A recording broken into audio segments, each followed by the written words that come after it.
appelle ici le frère Kwaku Jérémie. Allô. On l'accueille, on se lève pour l'accueillir. Ouais.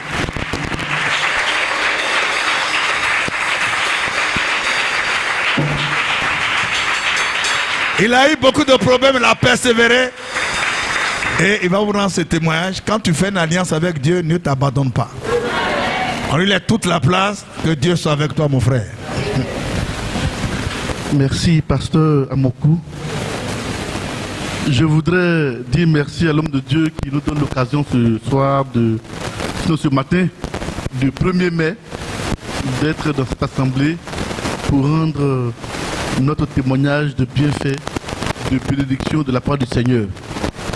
Je suis venu avec mon épouse, évidemment. J'allais la présenter. Elle est assise à l'extrême gauche, Madame Kwaku Brigitte. Voilà. Qui m'a donné 3 charmants enfants. Voilà. Ça fait depuis le 13 avril dernier, nous avons célébré nos 17 ans de mariage.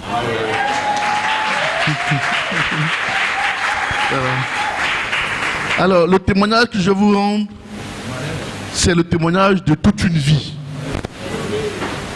Et je voudrais que vous écoutiez attentivement pour que nous puissions ensemble tirer les enseignements de ce témoignage. Et je suis convaincu que Dieu va faire quelque chose pour quelqu'un ce soir. Je suis Kwaku Jérémie, comme le pasteur l'a dit tout à l'heure. Je suis donc marié, j'ai 3 enfants. Et je voudrais commencer mon témoignage par l'année 92-93. En 92-93, j'étais en classe de seconde pendant les vacances. Et c'est là que j'ai connu le Seigneur. J'ai rencontré le Seigneur en 92-93. Et j'avoue que j'étais très brillant à l'école. Depuis le primaire, j'étais très brillant. Mais de la 6e à la seconde, malgré que j'étais très brillant, je n'ai jamais été premier de classe. Je suis toujours parmi les 5 premiers, les 10 premiers, mais je n'ai jamais été premier.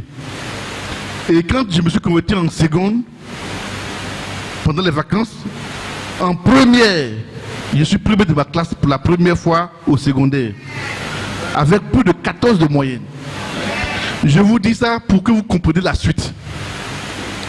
J'ai eu 14 de moyenne en première. Mais animé d'un sentiment de toute suffisance, j'ai oublié que c'est la grâce de Dieu. Et je me suis dit, moi-même, je suis intelligent d'habitude. Donc, c'est ma propre force. Et j'étais devenu orgueilleux à un moment donné. J'arrive en terminale. Première année de terminale, je suis renvoyé. Quelqu'un qui est premier de classe en première et qui arrive en terminale, je n'ai même pas pu avoir moyen pour doubler. J'ai été renvoyé. J'ai dit, mais Seigneur, qu'est-ce qui se passe? Et mon père va payer la terminale pour moi parce qu'il s'est dit, certainement il y a eu une situation qui n'a pas marché. Et il a payé la terminale, j'ai repris la terminale. Et cette fois-ci, je me suis comporté tant bien que mal. J'ai fait les efforts que je devais faire et j'étais sûr que j'allais avoir mon bac. Malheureusement, je n'ai pas pu avoir le bac encore cette année. Je vous assure, ça a été un tournant décisif de ma vie. Parce que j'étais tellement malheureux que j'ai commencé à maudire Dieu. Au point qu'un frère s'est approché de moi et il nous a fait lire un verset que je ne vais jamais oublier. Malachie chapitre 4. Il dit, vous parlez contre moi. Vous parlez contre moi. Quand j'ai lu le passage, mon cœur commence à battre. Et quelque chose va se passer. Mon père, qui n'est pas chrétien, il me dit, bon voilà, je connais d'où vient le problème. C'est parce que tu as commencé à l'église que tu n'arrives plus à t'en sortir à l'école.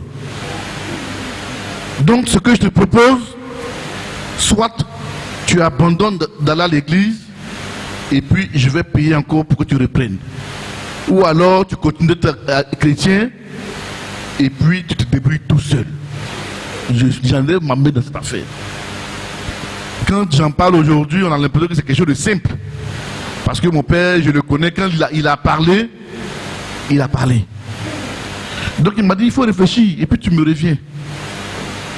J'ai réfléchi, j'ai prié avec les amis, avec les frères en Christ. Il dit, mais ça, quelle décision je vais prendre? Mais j'étais zélé à l'époque. Il dit, non, je ne peux pas abandonner la main de Dieu. J'allais voir mon père, avec mon courage à deux mains. Je lui ai dit, je veux aller à l'école. Mais si, pour aller à l'école, je dois arrêter d'aller à l'église, je dois arrêter d'être chrétien, je préfère arrêter d'aller à l'école. Parce que je ne peux pas abandonner la main de Dieu.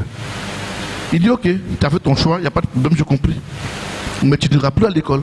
Je dis, ok, il n'y a pas de problème. Et effectivement, il n'était pas prêt pour payer mes études. Donc j'allais devenir vagabond. J'ai commencé à pleurer, j'ai dit, mais Seigneur, qu'est-ce que je vais devenir? Mais j'ai fait une alliance avec le Seigneur en ce moment précis. J'ai dit, Seigneur, c'est à cause de toi que je risque de devenir vagabond. Mais je te connais. Toi, tu es Dieu. Tu ne peux pas permettre que ton nom soit souillé pour rien. Si tu veux que je sois vagabond pour qu'on se moque de toi, il n'y a pas de problème. Mais si tu n'aimes pas la honte, je suis sûr que tu vas faire un miracle. Mais écoutez bien, on a l'impression que c'est simple, mais Dieu travaille. Je suis allé à Dabou voir ma maman, je lui ai dit, ah, voici la situation. Donc à la rentrée, là, je ne vais pas aller à l'école, parce que je sais que ma mère peut rien faire pour moi. Elle a une table sur laquelle elle va au marché. C'est à peine même qu'elle a ce qu'il faut pour manger à midi. Elle m'a dit, bon, ce qu'on va faire, j'ai mon petit frère qui est planteur dans un petit campement, un petit village vers Gagnoa. Tu vas aller le voir en espérant qu'il va faire quelque chose pour toi. Un homme que je ne connais pas, que je n'ai jamais vu. Et pour la première fois de ma vie, je vais passer des vacances en brousse, au champ. J'arrive, j'explique la situation de l'oncle et il dit qu'il va voir, qu'il a compris. Donc chaque matin, j'étais au champ avec lui pendant 3 mois de vacances. À la rentrée en octobre, il paye mon... Je pensais qu'il allait me donner l'argent puis j'allais revenir. Il est venu avec moi sur Abidjan. Arrivé à Abidjan, on allait à la maison. Il a échangé avec mon père et il a dit je sais que tu es fatigué, je vais te donner un coup de main. Et mon oncle me demandait, tu vas aller dans quelle école? J'étais en ce moment à Yopougon. Il dit, ah, je vais aller à William Ponty. Mon oncle m'a accompagné à William Ponty. Il a demandé la scolarité, il a payé cash. Les planteurs à l'époque, ils avaient de l'argent. Il a payé cash. Et puis, il est retourné à Gagnoa. Et donc, j'ai commencé les cours. Et Dieu va me faire grâce. J'ai obtenu le bac à la fin de l'année.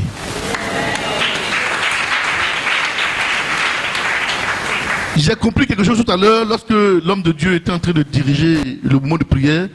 Il a donné un verset qui m'a vraiment marqué. Le verset qu'il a donné dans le livre de j'ai noté ça, excusez-moi. Dans le livre d'Ecclésiaste, il a dit, pour résumer, que ce n'est pas parce qu'on est intelligent qu'on va avoir le succès ou la réussite. Ce n'est pas parce qu'on est fort qu'on va triompher. Mais tout dépend des circonstances. Et Dieu va me conduire pour comprendre qu'effectivement, il est le maître des temps et des circonstances.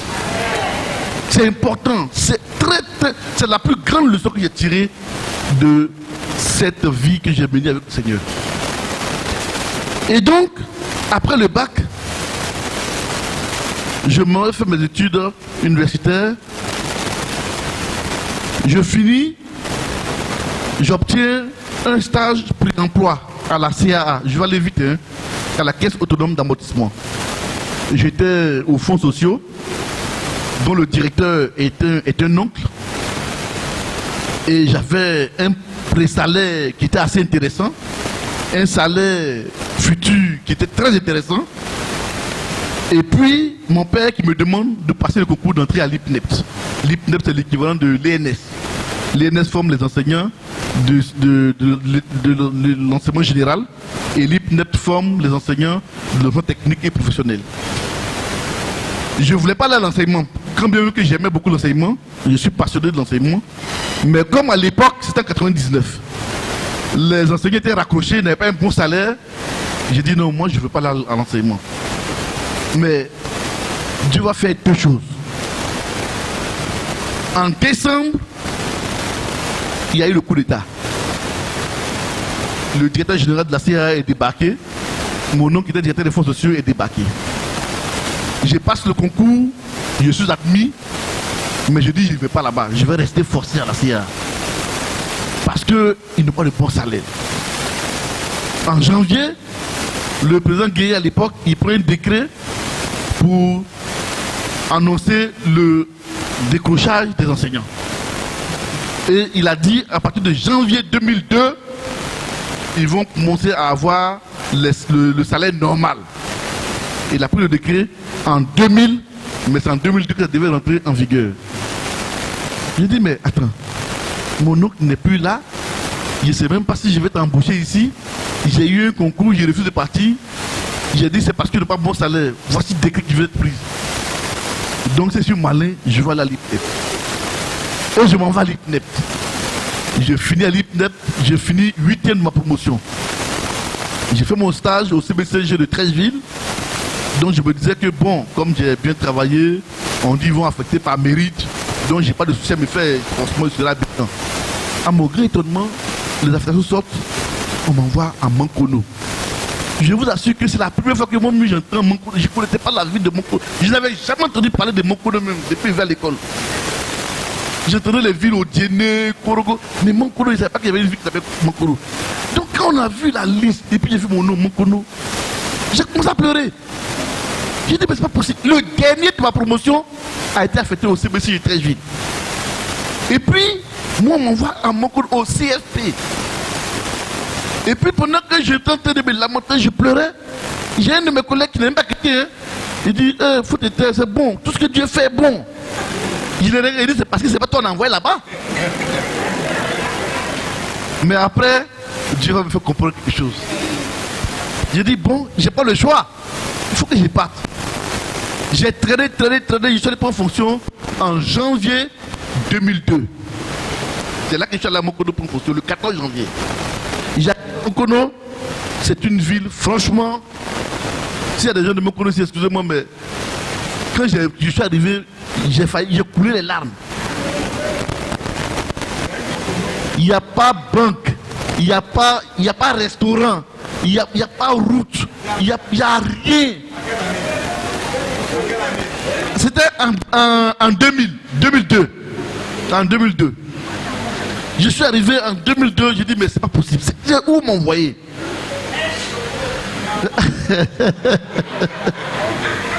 Bon. Je m'en vais, je prends service. Je regarde la ville et je dis bon ça là, si j'étais allé à l'école, je reviens, j'ai préparé pour manger. On m'a dit ici là, les filles là sont dangereuses. Elles ont médicaments. Donc si je m'amuse, je risque de rester ici. En ce moment, j'étais déjà fiancé à Brigitte. Et dit c'est sur malin, je vais retourner à Abidjan, me marier. Et puis il vient ma femme. Donc en avril, j'ai demandé la permission, je suis revenu à Abidjan. Je me suis marié avec Brigitte évidemment. Le 13 avril 2002. Et le 22 avril, on est parti ensemble à Mankono. On est arrivé à Mankono, on était dans un petit studio. On s'est débrouillé là pendant l'année scolaire. Et au mois d'août, il y a eu les affectations. Le commissaire adjoint a déménagé, il est venu sur Abidjan. Il avait une grosse villa. J'ai pris la villa. J'ai dit voilà, ça au moins, ça nous ressemble. Mais je n'avais pas encore le salaire, je n'avais pas encore mon rappel. On devait faire notre rappel fin août. Donc fin août, j'ai pris la maison, mais il n'y avait rien dedans. Je suis venu à Abidjan pour mon salaire. J'arrive, je viens prendre mon rappel. J'ai eu plusieurs millions. J'ai dit, bon, ça, je dois m'installer avec pour que quand vraiment les gens vont venir chez moi, ils sachent qu'ils sont chez un cadre de la ville. J'ai payé tout ce que vous pouvez imaginer. Fauteuil en cuir, télévision, écran 52, ordinateur portable. J'ai payé tout. Sac de riz, sac d'oignons, huile. Nos cadeaux de mariage, on avait laissé ici, puisqu'on était dans un studio. C'était beaucoup de cadeaux. Ça remplissait même une chambre. Donc on a laissé ça à Abidjan. Donc quand j'ai fait tous les achats, j'ai loué un camion. J'ai pris tous les cadeaux de mariage, tout ça j'ai mis dedans.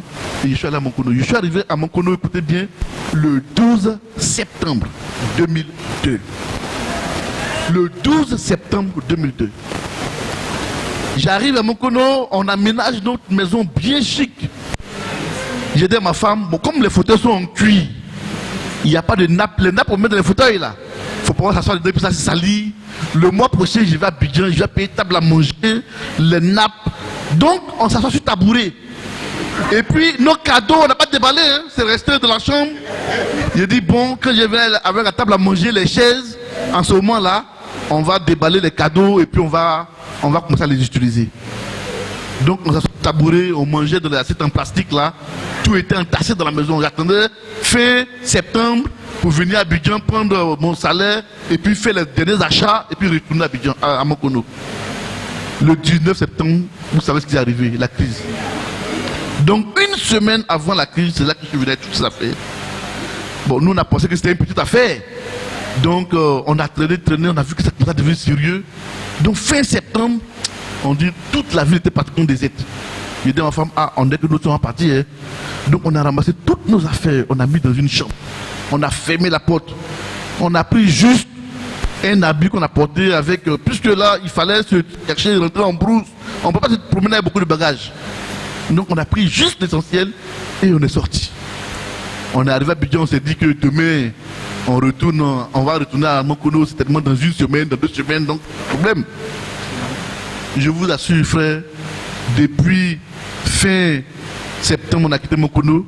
Jusqu'à aujourd'hui, je vous parle, on n'a plus jamais remis les pieds là-bas. Merci, frère. Donc, toutes nos affaires, les fauteuils dans lesquels on ne sait même pas si, télévision, tout, les gens ont tout récupéré. La maison appartenait au directeur du CRU de l'université de Bouaké. Donc, il avait une villa collée qui était à lui quand il va en congé, en vacances là-bas, il dort. Donc, il a un gardien. Donc, j'ai dit au gardien, comme c'est son patron qui a les 2 maisons, c'est vrai, on s'en va à Abidjan, mais comme toi tu es là, il faut surveiller. Donc un jour, on a eu à l'appeler. Il dit, ah, les gens sont venus ici. Parce que les gens, comme j'ai pris la maison juste 1 mois avant la crise, donc quand les rebelles sont arrivés, ils ont dit non, c'était chez le commissaire adjoint. Donc les gens sont allés donc, casser la porte, ils ont tout ramassé là-bas. Donc on a perdu tout. Quand on est arrivé à Abidjan, il ne me restait que 75 000 francs en poche quand on quittait Monkono. Je vous assure que quand je suis arrivé à Monkono, ma femme a pleuré. Parce que j'ai pris mon salaire, mon rappel. Quand je suis arrivé à Monkono, il me restait 100 000 francs en poche. J'ai tout mis dans l'équipement. Donc elle dit, mais tu es allé prendre l'argent. Au lieu de venir, on va s'asseoir, on va prier d'abord pour voir ce qu'on va faire. Tu as tout dépensé. Ça, rappel là, c'est pour s'installer. Si on dépense, on n'aura plus d'occasion pour pouvoir s'installer. Mais finalement, j'ai vu qu'elle avait eu raison parce que tout le rappel est tombé à l'eau. Là où des amis ont pu ouvrir des comptes en banque, c'était on achetait des maisons, d'autres ont acheté des voitures, c'était on payait leurs études. Nous, on est revenus à Abidjan. Quand on est arrivé, il ne nous restait plus rien. Parce que les 75 000 qui étaient dans ma poche ont permis de payer notre transport de Monkono à Abidjan. Avec les barrages dans lesquels il fallait payer. Quand on est arrivé, il ne me restait plus un rond.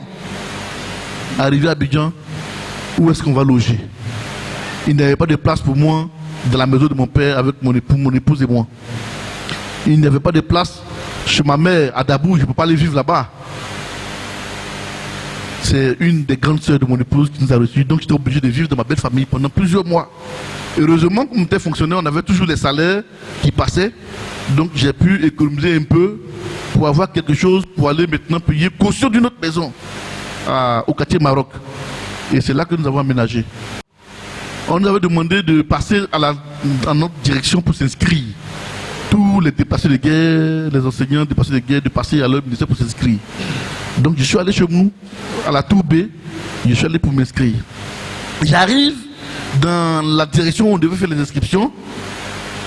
Je rentre, je vois, il y avait du monde, les gens commençaient à s'inscrire, ça bavardait. J'ai demandé le cahier, j'ai écrit mon nom, j'étais à la secrétaire.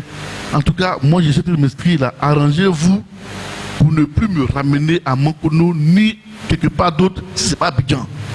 Et pendant qu'il parlait, le directeur est sorti. Et puis il me regardait. Et puis il m'a dit, ah c'est le directeur Canada, je l'ai salué. Et puis il dit, ah monsieur le directeur, franchement, moi je suis traumatisé, je ne peux plus retourner à Mankono. Arrangez-vous pour m'affecter à Abidjan. Il m'a regardé, il m'a dit, mais non, on peut t'affecter partout dans la zone non assiégée. Donc il n'y a pas de problème. Je l'ai regardé, j'étais tellement triste de mon cœur et puis je suis sorti. Et quelques jours après, je crois une semaine, mon téléphone sonne, par exemple, on s'inscrit, on a mis nos contacts. Mon téléphone sonne, je décroche. Je dis allô, on dit oui, c'est vous, monsieur Kwaku Jérémy. Je dis oui, ok, d'accord. Passez à la Tour B le lundi à 8h, me rencontrer. Il dit, monsieur, c'est qui? Il dit, c'est le directeur de la formation professionnelle. Il dit, ok, d'accord. Je raconte, il dit à ma famille, ah, on vient de m'appeler, il se passe qu'il y a eu un problème. Elle dit, ah, mais quel problème il y a? Peut-être que comme tu as été inscrit là, il faut aller voir, peut-être qu'il y a des nouvelles. J'arrive, je me suis bien habillé ce jour-là. J'arrive, il me reçoit. Dès que je suis rentré dans son bureau, il me dit, mais tu es professeur d'informatique, non? Je dis oui, oui. Il dit, bon, justement, ça tombe bien, mon ordinateur a des problèmes là. Depuis, là, notre maintenancier, il est dessus, il fait, mais ça ne va pas, il ne sait pas ce qui se passe. Il faut voir ce qu'il peut jeter un coup d'œil. Je vais lui dire, ah, monsieur le directeur, je ne suis pas maintenancier. Hein. Et puis, l'esprit de Dieu me dit, il ne faut pas parler, va t'asseoir, tu vas faire. Il dit, c'est un test ou bien? J'arrive, je m'assois, je regarde, je vous assure, je n'ai rien fait. J'ai regardé l'ordinateur là, j'ai touché là. Et puis ça marche. Il dit, ah mais ça marche. Ah mais c'est bien ça. Bon écoute, je t'ai fait appeler parce que j'ai besoin de quelqu'un pour m'aider à mener un projet à bon terme. Le ministre a demandé à ce que je puisse procéder au redéploiement de tous les enseignants et élèves et étudiants du ministère de l'enseignement technique d'avoir procédé à sortir des zones assiégées. On doit les redéployer de la zone libre. Donc j'ai besoin d'un informaticien pour m'aider à faire ce travail. Est-ce que tu peux? Il dit oui, monsieur le directeur, je peux. Je peux.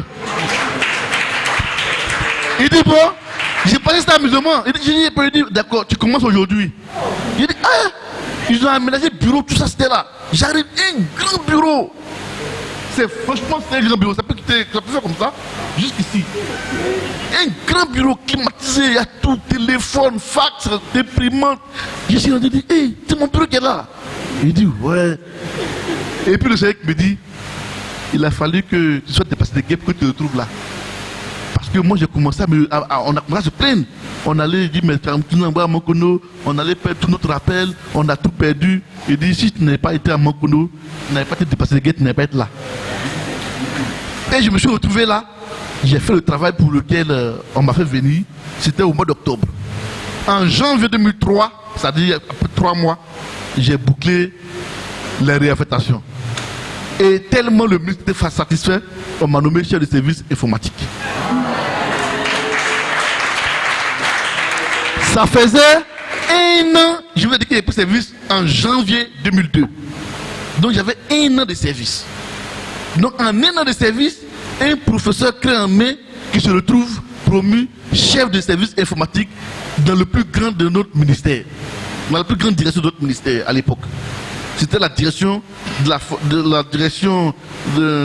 la formation professionnelle et de la pédagogie, la DFPP.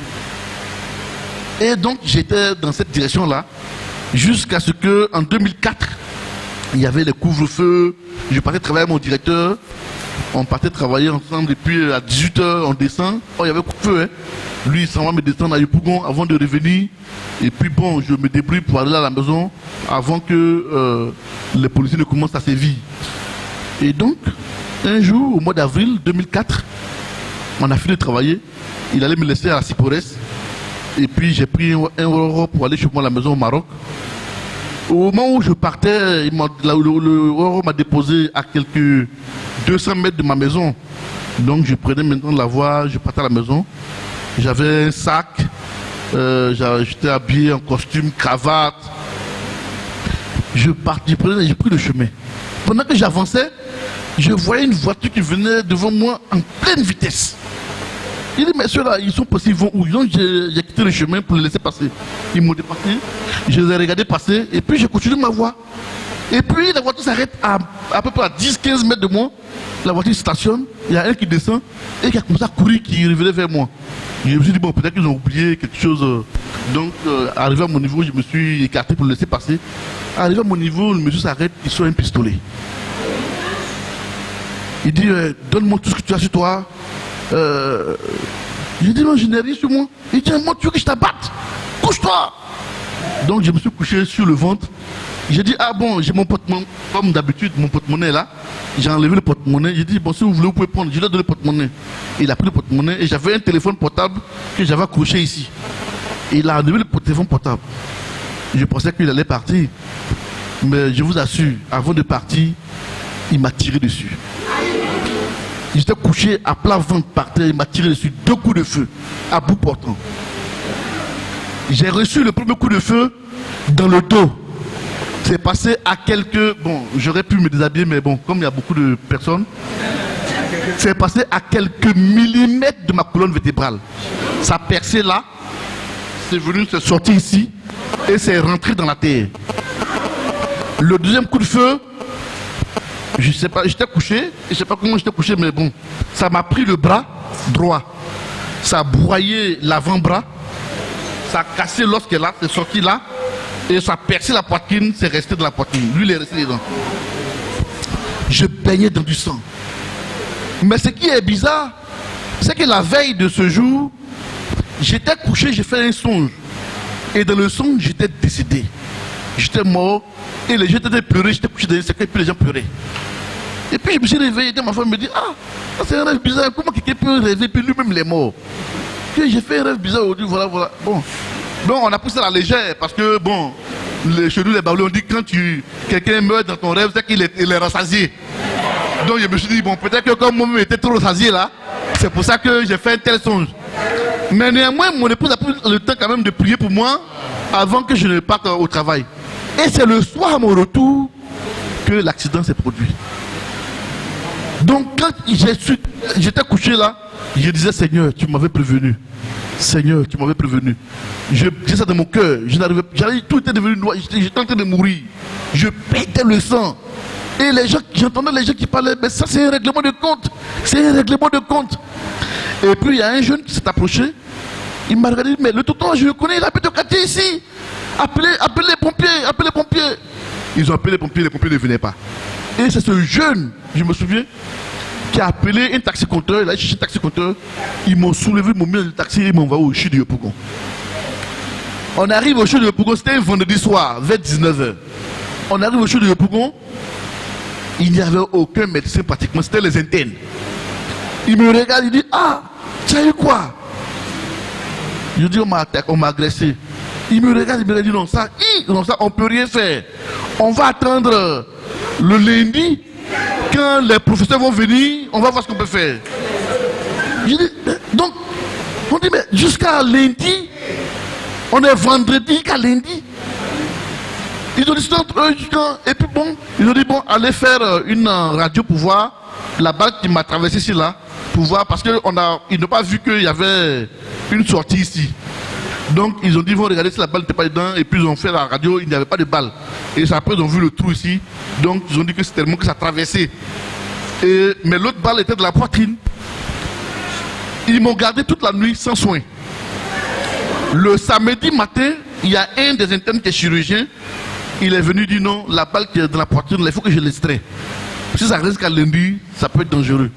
Donc c'est lui qui est venu, qui a fait l'opération et il a enlevé la balle. Je vous assure qu'il a enlevé la balle, il m'a montré la balle. Elle n'est pas sortie de la douille.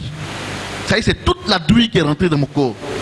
Parce que c'était tellement proche que la balle n'a pas pu sortir, c'est toute la douille qui est rentrée.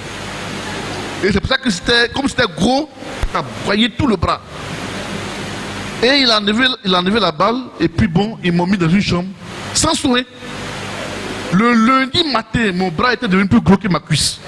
C'était enflé. Je pensais qu'on avait... Oh, c'est mon bras droit. En tant qu'enseignant, en tant qu'informaticien, si on m'enlève ce bras-là, c'est que bon, on me met peut-être quelque part dans un bureau pour nettoyer les choses bien, pour faire archivisme. Bon, je sais pas. Donc, j'ai commencé à pleurer, dire, hé Seigneur, je suis foutu. Comment je fais?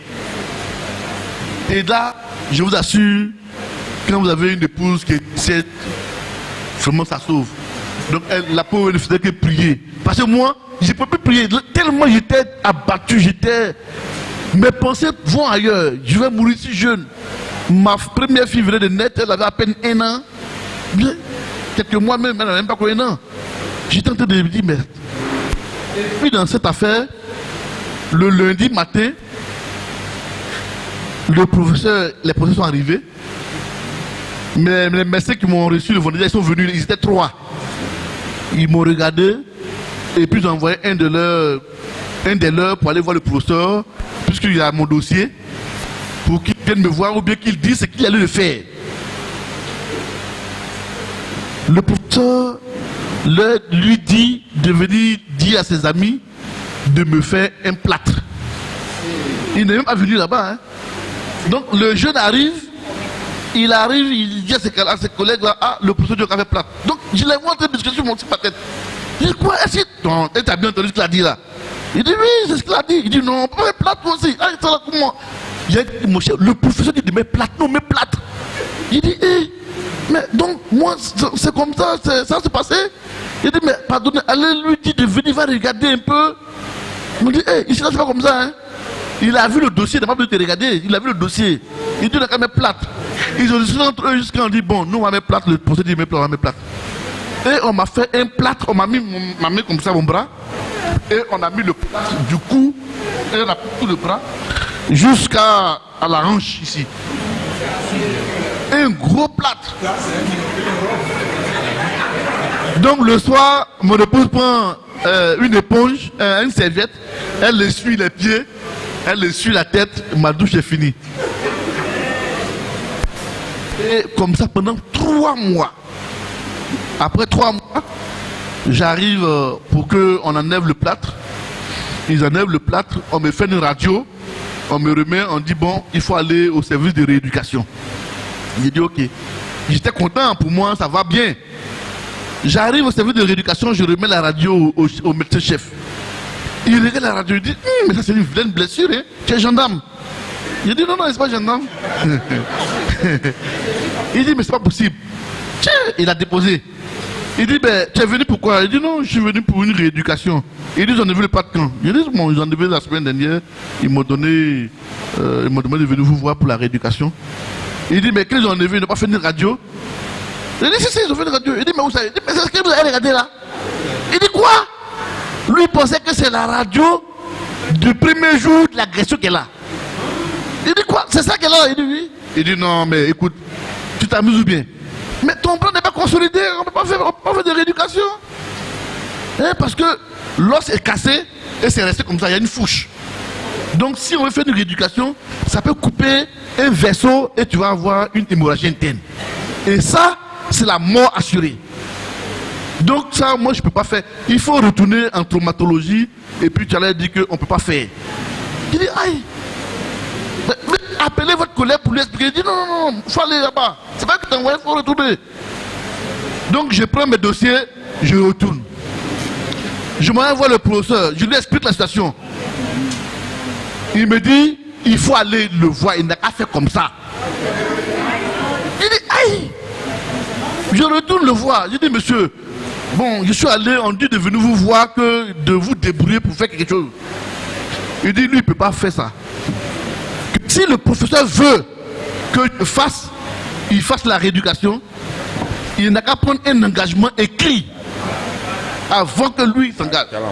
J'ai vu que l'affaire était sérieuse. Donc, je ne suis pas là directement le voir encore, je suis allé à la maison.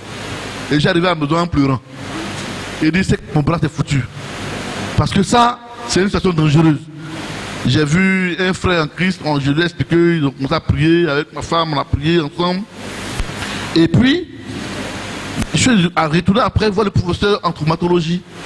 Il dit, ah, je suis allé voir votre collègue une deuxième fois, il dit, il veut que vous fassiez une note écrite. Or, dans ma prière, je dis au Seigneur, si c'est ta volonté qu'on fasse l'opération, il faut que le monsieur accepte de faire la note. Parce que s'il a peur qu'il n'a pas pris la note, ça veut dire qu'on ne peut pas faire l'opération. Donc, mon bras risque de rester comme ça aussi. Donc, en ce moment-là, donne-moi les moyens pour qu'il puisse aller peut-être en Europe me faire opérer. On arrive, j'explique la situation.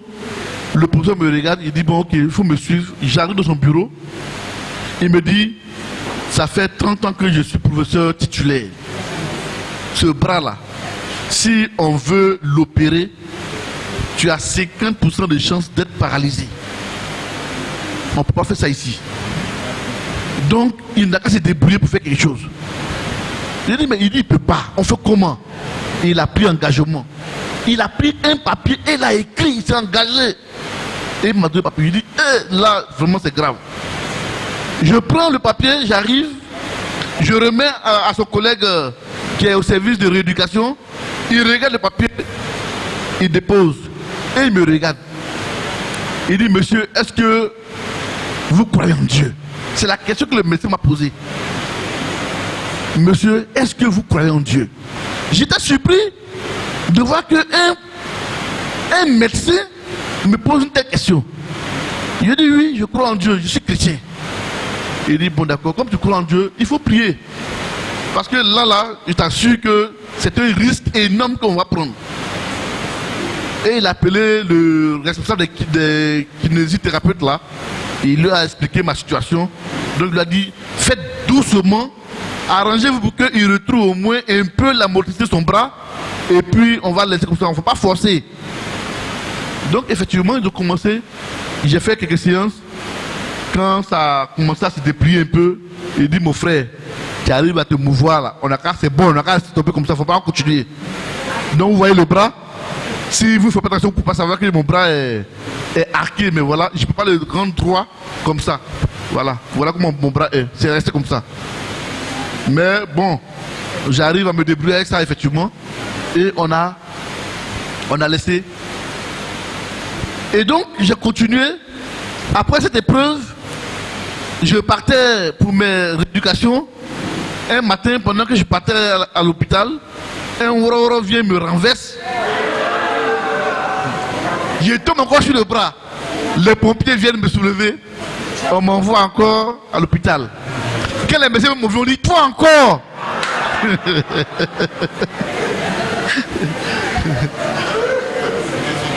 Mais Dieu était avec moi.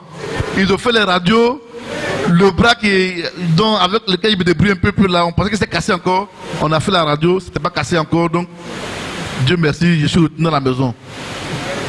Et puis, j'arrive au service, je réponds au service. On me dit, on doit retourner à Mankono. C'est qu'elle a fait ça. On dit non, que tous ceux qui avaient été redéployés là, ils doivent retourner à leur poste initial. Donc mon patron même a commencé à se battre pour moi parce qu'avec la station qu'il venait traverser, il avait même pitié de moi. Il allait voir le ministre pour dire ah mon élément là vraiment il est bon, voilà c'est lui qui a fait le travail, voilà. Donc vraiment il faut qu'il reste, j'ai besoin de lui. Le ministre dit il n'a qu'à retourner, l'année prochaine on va voir. Non, tout le monde doit retourner. Moi j'ai dit à mon patron, il essayait de payer le premier fonctionnaire à démissionner de la fonction publique. Moi je ne peux pas retourner à mon cono. Et c'était tellement chaud. À un moment donné, on a menacé tout ce qui ne retournait pas, on devait suspendre le salaire. Il dit Seigneur, ça c'est qu'elle a fait ça encore. Avec tout ce qu'il a vécu comme situation difficile, je vais retourner encore à mon cono. Et Dieu va faire quelque chose. Dieu va utiliser encore les circonstances. C'était en 2005. Il y a eu un problème politique. Et puis les forces nouvelles, notre ministre était un ministre forces nouvelles. C'était lui qui était le ministre de l'enseignement technique avant professionnel. Et donc il y a eu un problème, je me souviens plus le problème, ils sont sortis du gouvernement pendant un temps. Et puis c'est le ministre Amani Guessan, qui était ministre de l'Éducation nationale, qui assurait donc l'intérim de notre ministère. Or j'avais un ami, un vieil ami, enfin je l'appelle un ami mais c'est un doyen. Il est vraiment âgé. Voilà. un vrai doyen. Il s'appelle M. Seri. Il avait... Donc, mais c'était mon ami. Donc, un jour, je le croise. Il m'a dit, mais petit frère, ton problème de retourner à mon cours dont tu m'as parlé là, et ça persiste encore. Il dit, mon cher, c'est plus grave même. On dit, on va nous suspendre nos salaires si on ne retourne pas. Je ne sais même plus ce que j'ai fait. Mon patron m'a lutté. Le ministre, il veut savoir. Il dit, mais votre ministre là, c'est pas lui qui est sorti du gouvernement. Il dit, mais actuellement, c'est Amélie qui est sur le terrain. Il dit, alors, mais Amélie, c'est mon frère. Viens, il y a ton problème.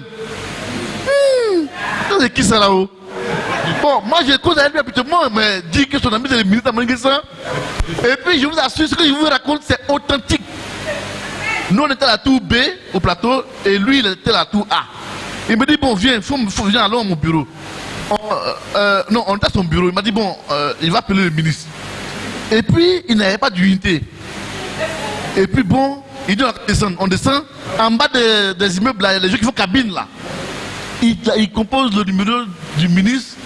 Et puis, il parle au téléphone. Oui, monsieur le ministre, bon, j'ai mon ami. Il dit, c'est le ministre qui appelle de cabine comme ça, là. Mais lui, là, il se fout de moi bien. Donc, moi-même, de mon cœur, je ne croyais pas. Il a fini de parler, puis bon, il dit, bon, allons à mon bureau maintenant. On remonte au bureau, il peut mettre le téléphone fixe, et puis il appelle au cabinet. Et c'est la secrétaire du ministre, bon, il a dit, il causait à une dame là, il dit, bon, je vais le voir partout tout à l'heure là. Il m'a dit, je lui ai parlé d'un de mes amis, il va venir le voir tel jour, il s'appelle Kwaku Jérémy, donc dès qu'il arrive d'être là, il faut l'annoncer. Il dit, bon, voilà, c'est réglé, va, tel jour, tu vas aller voir le ministre, il va te recevoir. Comment monsieur veut dire, enfin, il dit, lui, il est au sérieux bien. Ministre a fait des cabines, c'est là, moi, je ne suis pas sûr. Il dit, ah, on ne sait jamais, il faut aller voir. Bon. Donc, j'ai dit, ok. Donc, le jour où je me suis bien habillé, puis je suis arrivé, je vais à la tour D, au cabinet du ministre de l'Éducation nationale. J'arrive au secrétariat. Je salue la dame, je dis, ah, je suis venu voir monsieur le ministre. Elle dit, vous avez rendez-vous. Mon cœur est coupé, elle dit, bon, enfin, c'est qu'elle est sûre. J'ai un ami là, il s'appelle M. Seri, il dit qu'il a appelé. Il dit, ah, c'est vous, M. Kwaku? J'ai dit, oui, c'est moi. Il dit, ah, donc c'est sérieux? Et elle se lève, elle va rentrer dans le bureau du ministre. Le ministre même il sort pour venir m'accueillir. C'est M. Kwaku? Il dit, oui, ok, entrez. J'arrive, comme ce fauteuil là. Il s'est assis là. Il dit, asseyez-vous. Donc il est assis à côté de lui comme ça, il est assis là. Il ne peut plus parler. Il dit, oui, c'est vous l'ami de M. Seri? Il dit, oui. Il dit, ok, d'accord. Qu'est-ce que je peux faire pour toi? Il dit, bon, monsieur le ministre, bon, j'ai commencé à expliquer. Il dit, non, tu veux quoi? Il dit, bon, moi je veux quitter le ministère. Il dit, tu vas aller où? Il dit, j'allais au ministère, à l'AGFOP. Il dit, bon, ok. Il a pris le téléphone. Il a appelé le DAF. Il dit, bon, mettez M. Kwaku à la disposition de l'AGFOP aujourd'hui même.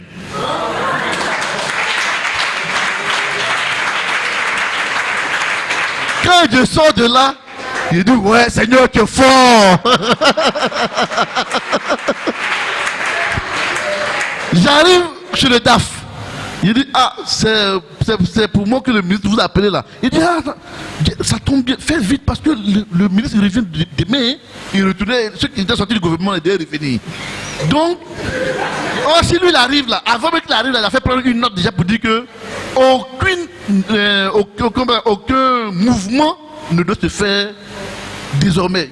Il dit, il a envoyé une note déjà alors qu'il n'a pas encore repris. Hein. C'est demain il doit reprendre.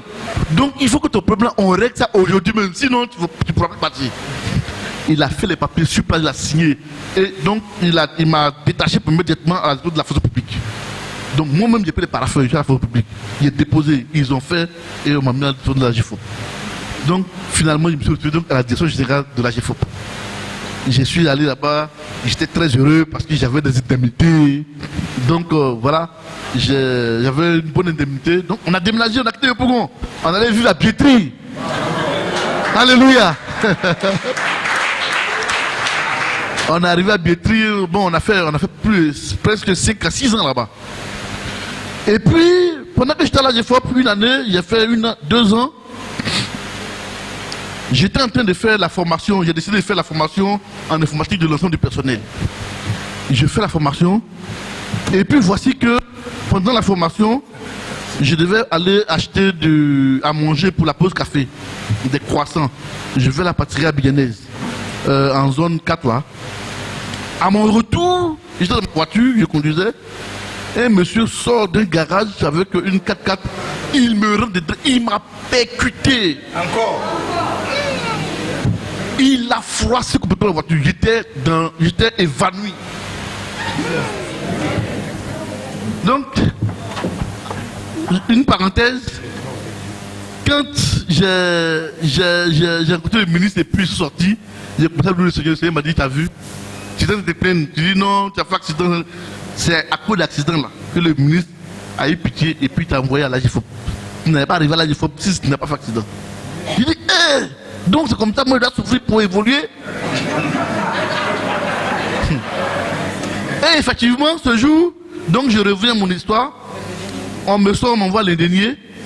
Et puis, je suis suivi là-bas. J'ai eu des fractures sur les doigts.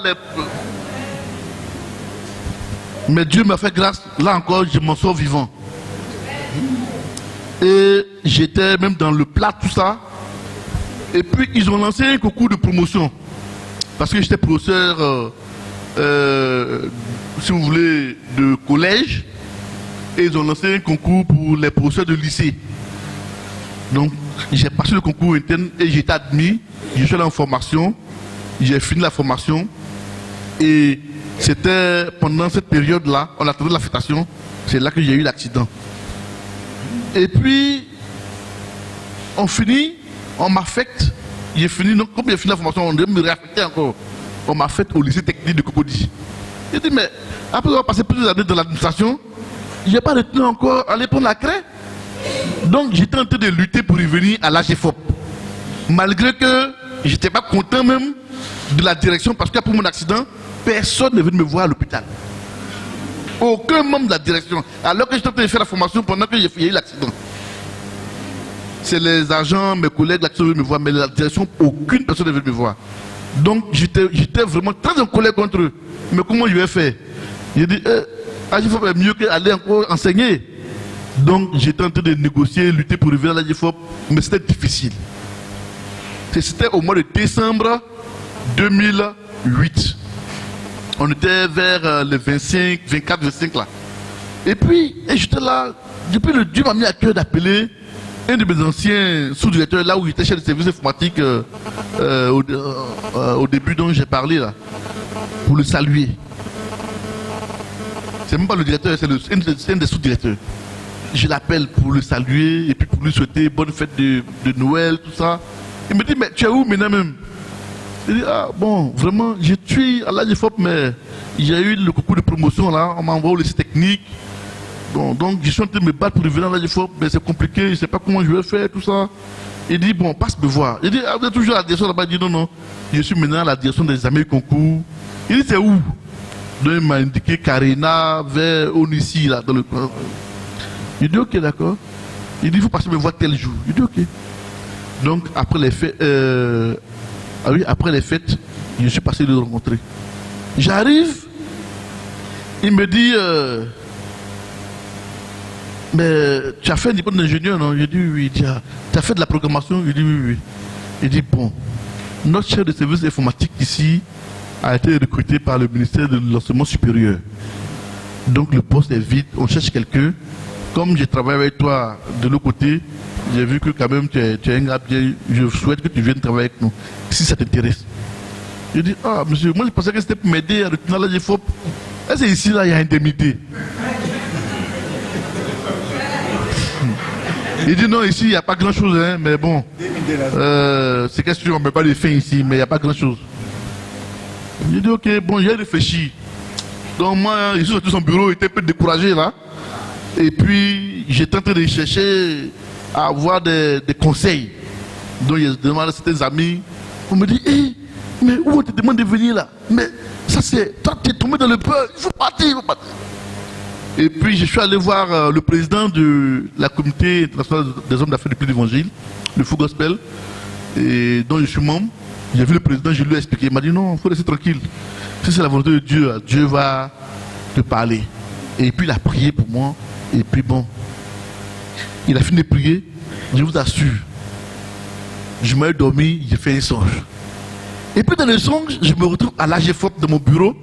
Je pleurais à chaudes larmes de mon bureau. Et puis un de mes collègues vient, il ouvre la porte, il dit mais il y a quoi? Et puis tu pleures comme ça, il dit mais les gens de l'AGFOP ne sont pas gentils, hein.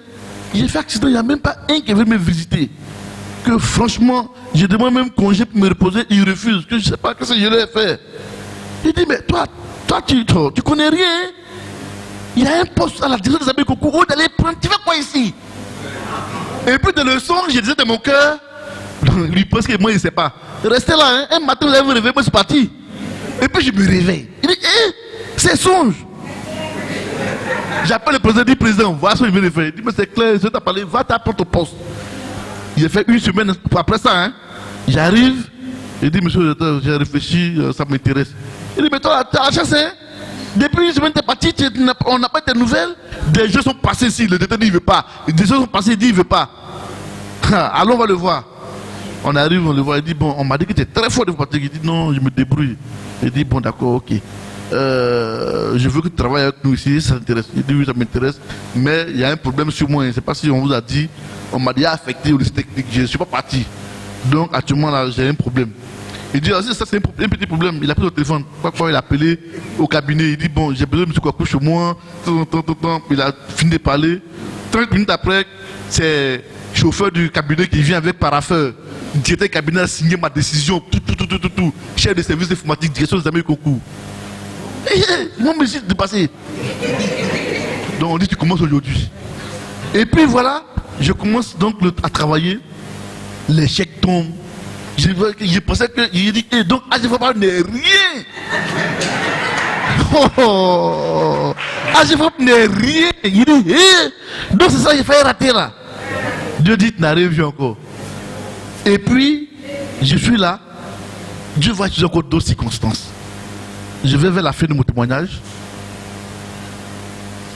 J'ai été chef de service pendant de 2009 jusqu'à 2016. C'était un poste important, je vous assure. Je n'étais pas sous-directeur, je n'étais pas directeur, j'étais chef de service informatique. Mais toute la direction des amis concours, c'est sur moi que ça reposait. Même si on doit déclarer les admis, si moi je n'ai pas dit lui l'admis, personne, même le directeur même, il va venir me voir s'il doit faire quelque chose. C'est moi qui fait. Donc tout est dans ma main. Donc j'étais un pion essentiel. En 2016, on enlève notre ministre qui était là. On a un nouveau ministre qui arrive. Et ce jour-là, je me souviens bien, j'ai un ami qui venait me voir au bureau. Et il était midi. Et puis il dit, bon, allons, on va déjeuner ensemble. On allait déjeuner. Et puis pendant qu'on déjeunait, le communiqué du conseil du secrétariat général de la présidence passait. On était de donner la liste des nouveaux membres du gouvernement. On regardait, donc pendant qu'on mangeait, on regardait, on dit ministère de la technique et de la formation professionnelle. Et le ministre Paul Kofi, il dit, c'est qui ça encore? Nous on est foutus. Ah, les nouveaux ministres qui viennent là, nous on connaît personne dedans. Ça là, on espère que nous autres on va maintenir nos postes. Et j'ai parlé à mon ami qui est en train de manger, il dit, mais pas Kofi, moi, j'ai un de mes gars, c'est son gars sûr. Il dit oui, j'ai un de mes gars, c'est son gars. Il dit, un de tes gars, c'est son gars. Bon, ça c'est trop compliqué. Il dit non, je te mets en contact avec lui, tu vas voir. Ok. Donc un jour, je suis allé chez lui, chez mon ami dans la maison, il habite à 13 villes. Et son ami dont il parlait, qui est l'ami du ministre, est son voisin. Donc on était là, on causait, et puis il a appelé son voisin, il est venu. Il dit, bon, cher ami, lui là, c'est mon frère. Faut voir ton ami là. Il n'a qu'à le nommer. Il dit, mais toi-même là, tu es au ministère de la Santé technique. Pourquoi tu dis non, pour moi c'est pas grave. Parce qu'effectivement, mon ami en question, lui, il venait de réussir le recrutement au supérieur. Donc il venait d'être recruté comme professeur à l'université d'Aloha. Mais son ami ne savait pas. Donc il a dit non, pour moi c'est pas grave. Ce que tu dois faire pour moi là, fais ça à ce monsieur là. Donc on a causé, j'ai vu, puis c'est un monsieur bizarre, bon, vraiment à qui je n'ai pas vraiment prêté attention. Parce qu'il m'avait l'air il était très bizarre. Et puis un matin, donc, on a causé, et puis le monsieur a demandé mon numéro, je lui ai donné. Un matin, le monsieur m'appelle. Il dit, bon, jeune frère, je m'en vais saluer le ministre. Si tu es disponible, il faut venir en partie. D'accord. Je viens, je le prends dans ma voiture, on arrive. Donc on est arrivé, effectivement, on était assis, il y avait du monde, des gens qui étaient venus le voir. Il a reçu tout le monde. Il ne s'occupe pas de nous. Il dit, hé, dis-le les ceux qui connaissent le ministre là. Le ministre vient, il passe, il reçoit les gens. Et puis un coup, il est venu vers nous. Il dit, bon, toi, tu sais, tu es de la maison, hein, donc vous attendez. Et il a fini de recevoir les autres là. Et puis on aura été des primes pour partir. Il dit, ah, c'est que c'est son gars vraiment. On a attendu jusqu'à. Et puis après, bon, il nous a reçus, on a causé, on a échangé. Il m'a présenté au ministre. Bon. Et puis de fil en aiguille, un matin, j'arrive, moi je ne me suis pas informé. J'ai répondu, tu as été nommé. Il dit, il a été nommé comment? Moi, je ne suis pas informé. J'arrive effectivement, j'ai été nommé sous-directeur des examens. Ça, c'était en décembre. En décembre 2016. Il a été nommé. Il dit, ah, Seigneur, tu es fort. Et je vous assure, mon ami qui m'a mis en contact avec le monsieur, il est décédé. Dès qu'il a été nommé, quelques mois après, lui est décédé. Il n'a même pas pu avoir ses indemnités de procès d'université. C'était pour moi que le Seigneur l'a fait venir. Et après ça, il y a eu quelques soucis. Les gens ont voulu, comme l'homme disait tout à l'heure, sur le travail, la lieu de travail, il y a beaucoup de choses qui se passent. Nous, on prend tout en simple. Mais les gens, il y a des gens qui sont capables de tuer des hommes pour avoir des postes. Donc pendant que nous on prend tout en amusement, eux ils sont là, ils sont au sérieux. Un matin, je me suis réveillé, bon, je suis allé en voyage à l'étranger, au Canada. Je suis allé faire 2 semaines. Je reviens, des gens sont allés au cabinet pour dire que moi je me promène dans le monde entier. J'ai eu tellement d'argent que je me promène. Pendant que les examens sont là, ça approche, ils sont allés raconter ce qu'ils veulent. Je n'ai pas compris ce qui s'est passé. On m'a rien demandé. J'arrive un matin, on me dit que j'ai été enlevé de mon poste. Ma femme m'a dit, c'est Dieu qui t'a mis là-bas. Si Dieu veut que tu partes, tu vas partir. Il n'y a pas de problème. Je suis resté 3 mois à la maison. Je voulais accepter la volonté de Dieu sans forcément chercher à comprendre le pourquoi. Dans mon témoignage, vous avez vu, il y a beaucoup de situations qui suscitent interrogation. Mais Seigneur, pourquoi tu m'as envoyé à Mankono pour aller gaspiller mon rappel si tu savais qu'il allait avoir la guerre? Mais il fallait qu'il soit à Mankono pour qu'un an après, je puisse être chef de service. Seigneur, pourquoi tu as permis qu'on me tire dessus? J'ai failli mourir. Il a fallu ça pour que je me retrouve à la GFOP. Seigneur, pourquoi? Je vous ai dit tout à l'heure, j'étais sous-directeur des examens, on m'a enlevé. Les gens se sont dit qu'il me faut du mal. Mais aujourd'hui, je vous dis, en toute honnêteté, je suis l'homme le plus heureux. Parce que là où je suis, depuis 1 an, je ne suis plus sous-directeur des examens. Mais les indemnités sous-directeur des examens, là, je continue de les avoir. Parce que personne n'a été nommé jusqu'à présent à ma place. Il y a un qui a su intérim. Donc il a su intérim, il travaille, mais c'est moi qui prends son argent. Alléluia. Vous voyez, je touche toujours depuis 1 an. Donc j'ai compris que Dieu voulait que je me repose. Parce qu'en 2017, j'ai failli mourir, j'ai fait AVC à cause du travail. Donc Dieu dit, mon fils, il faut te reposer. Les autres, ils n'ont qu'à travailler. Ils veulent prendre travail, ils n'ont qu'à travailler. Toi, tu as pris son argent. Donc eux, ils travaillent, et puis moi, ils prennent son argent, ils mangent. Alléluia. Donc je suis un homme heureux. Donc on va prier le Seigneur pour que nous puissions accepter la volonté de Dieu sans murmurer. Comme Job. Il y a 2 exemples dans la Bible. Job. La Bible dit que les événements sont tombés sur lui. Un matin, on dit, oh, tes bœufs sont morts, tes troupeaux, tout est mort. Il n'a pas fini de digérer. On dit, oh, tes enfants sont morts. Et puis c'est pas 1, 10. Tes 10 mur est tombé sur lui. Ils sont morts tous. Il n'a pas fini de pleurer. Lui-même, il est frappé d'un ulcère malin. Mais malgré tout ça, la Bible dit, Job ne pécha point. Deuxième exemple, l'exemple d'Abraham. Dieu dit, prends ton enfant, ton fils unique, et puis tu vas l'offrir en sacrifice. Abraham a dit, mais Dieu, toi aussi, tu as dit, tu as me donné une postérité, il y a eu un enfant, et puis il n'a pas discuté. Vous savez ce que la Bible dit? La Bible dit, Moïse pensait, il croyait que Dieu était capable de le ramener à la vie. C'est-à-dire que quand souvent on lit la Bible, on ne fait pas attention. Quand j'ai regardé, on pense que c'est une chose simple. Ce n'est pas pour rien que la Bible dit que Moïse est le père de la foi. Parce qu'Abraham, est le père de la foi. Parce que quand j'ai regardé les Écritures, l'homme de Dieu est là, il pourra l'attester. Il n'y avait jamais eu de résurrection au temps d'Abraham. Jusqu'à ce qu'au temps d'Abraham, il n'y avait pas eu de résurrection avant. Donc le mot de jamais n'existe même pas dans le dictionnaire. Pourtant la Bible dit, il croyait que Dieu était capable de le ramener à la vie. Nous aujourd'hui on parle de résurrection, on peut croire. On a eu des témoignages, on a lu plusieurs. Mais lui à son temps là, il n'y avait jamais eu de résurrection. Mais il croyait que Dieu était capable de le faire. C'est pour ça que la Bible dit, il est le père de la foi. On va prier le Seigneur. Quelqu'un traverse cette même situation. Il est en train de se poser la question, pourquoi Dieu même... Quand la situation arrive, tu dis que le nom de Dieu soit béni. C'est dans ça que vous allez voir. La Bible dit Dieu est capable de transformer ce qui est mal à nos yeux là. Il va transformer ça en bien. Les gens ont cru qu'ils m'ont fait du mal. On dit bon, chassez-le. On m'a chassé. On dit bon, tes conseils techniques. On dit c'est garage. Il est assis, il ne travaille plus haut. Il vient au travail à 10 h. Je retourne quand je veux. Mais l'argent là, c'est moi qui prends. C'est pas l'argent qu'on cherche. On va prier le Seigneur.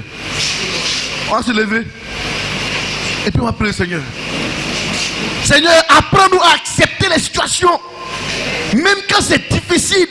Qu'on puisse dire, Seigneur, que ton nom soit béni. Comme Job, l'Éternel a donné, l'Éternel a repris, que son nom soit béni. Et quand on fait ça, on voit toujours les résultats. Job était devenu vieux. Mais la Bible dit, il a fait 10 enfants encore. Et puis il était plus beau que les premiers. Alléluia. Nous allons prier le Seigneur. Ensemble, chacun va prier. Tu connais la situation que tu traverses. Où tu es en train de murmurer. Si on dit Seigneur, la situation là, je l'accepte. Si c'est pour ta gloire, je l'accepte. Et puis on va prier et le Seigneur va faire quelque chose. Alléluia. Nous prions le Seigneur. Jésus, tu es fidèle. Tu es fidèle. Tu es fidèle. Nous pouvons être fidèles, mais toi tu demeures fidèle. Alléluia. Jésus.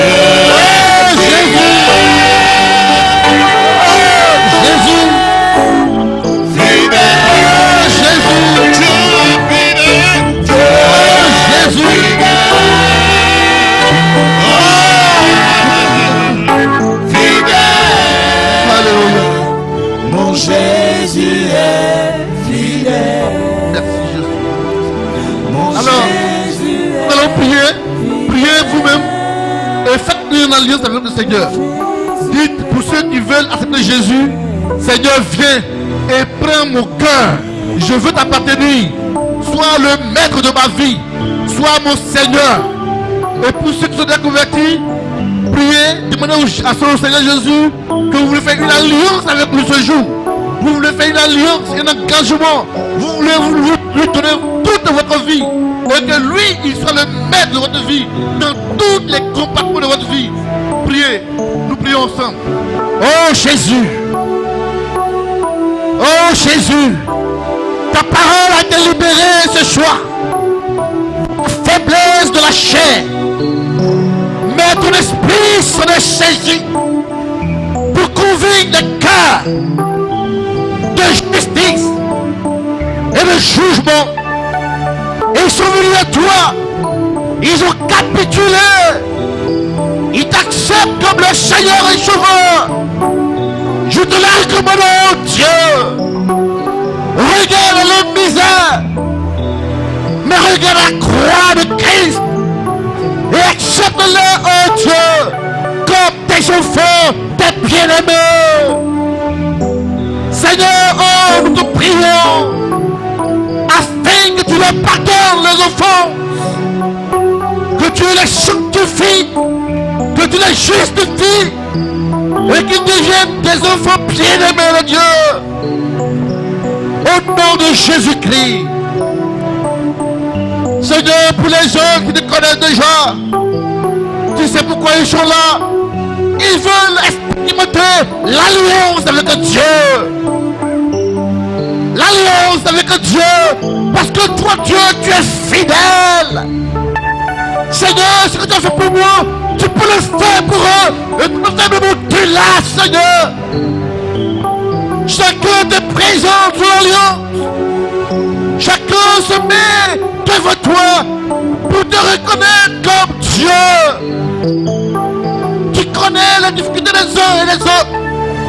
Tu connais la situation. Je te prie au nom de Jésus. Ouvre les yeux. Ouvre les yeux. Et qu'ils nous voient comme le moi. Tu es bon. Seigneur, interviens, agis.